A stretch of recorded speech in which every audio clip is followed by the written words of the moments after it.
So the question I'm getting is, what was the motivation for the cigarette smoking man? I mean, we know what Mulder and Scully were trying to do, but what was CSM, the cigarette smoking man, trying to do? Why was he doing what he was doing? It's an interesting story. It's an interesting story to discuss in Europe, because what I think the cigarette smoking man was doing was he was making a pact with the invaders. He was doing essentially what Marshal Pétain did in France with Hitler. He was making a deal to try to get some salvation, or to save some people from an invading force. In this case, the invading force is the aliens, and his approach was, all right, they're coming, I know they're coming, they have more power than we do, so let's make a deal. Let's get something of value out of this. Whereas Mulder's attitude was, the aliens are bad, let's go fight them. CSM, or cigarette smoking man, in a way got caught in the same pincer movement that the Vichy government in France did, that the invading force kept demanding more and more and more, and he had to keep giving more and more and more until he had no soul left, and he was brutal and evil, and could save himself only by smoking. In a thumbnail sketch. It's probably a question that's been asked you a million times, but I'm going to ask it anyway. Do you believe? I know this, because what do I believe? Because people used to come up to me and say, gosh, we're going to watch some flying saucers tonight. Do you want to come with me? Assuming that since I'm in the show, that I'm obviously really interested in flying saucers and really think about UFOs and alien abduction and all those things. Well, the truth is that they don't understand an acting profession. I'm not a part, so I did it. And the answer to those questions is no, I didn't believe in the existence of aliens among us. I certainly don't believe that aliens are abducting humans. But people kept insisting that I should. And I even ended up in a great debate with the famous abduction theorist, John Mack from Harvard, who has since died in a car accident. I don't want to say it had anything to do with aliens, but he was a Harvard professor who was convinced that aliens were abducting humans. So this is a man of some integrity and some background.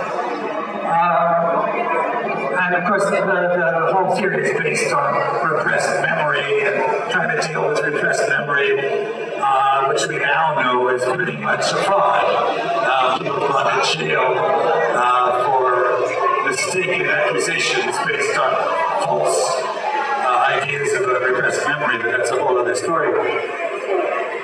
But the thing about John Mack was, he believed that his abductees, as he called it, were telling the absolute truth because they were so emotionally real. Well, he's never studied acting. We do that all the time. We imagine circumstances and have true emotions. That's what an actor does. And that's what his abductees were doing. They were truthfully imagining what they were imagining. But he believed every word they said except for one thing. Some of the abductees said they'd seen him on an alien ship. Now he knew he'd never been on an alien ship. So the one verifiable detail in the abductee story he knew was wrong. And yet he continued to believe the stories. I wonder, do you think that the X-Files are still influential in terms of science fiction being made today? What is X-Files still influential in terms of science fiction today? I'm not an expert on science fiction today, but there do seem to be a huge number, well, not a huge number, but a considerable number of trade-offs or follow-ups or fringe is the one, or supernatural. I'm not really familiar with, but I understand they're quite derivative or seem to be derivative. The one thing that was sort of unique about X-Files was the uncertainty of the reality that they were dealing with. So, were these issues real or not real? And of course, Mulder kept saying they were, and Scully kept saying they were not, whatever it might be. But that kind of question of what is real and what's not real was a very sort of 1990s sort of postmodern concept or question. Has to do a lot with the rise of the internet. I could talk about that for the next couple of hours, but I won't, unless the philosophy students want to stay back and discuss it. Because I have a lot of thoughts about that. But in its kind of fundamental issue, I think it died itself, and it hasn't been followed up. I think it died within its own history. I mean, the later seasons were really quite different. And good television, I'm not knocking it, but there was something I think that was quite unique about the zeitgeist and the X-Files at that particular time in evolution, human evolution. As you watch Californication, and how do you rate it, David's becoming the choice of pursuing his acting career?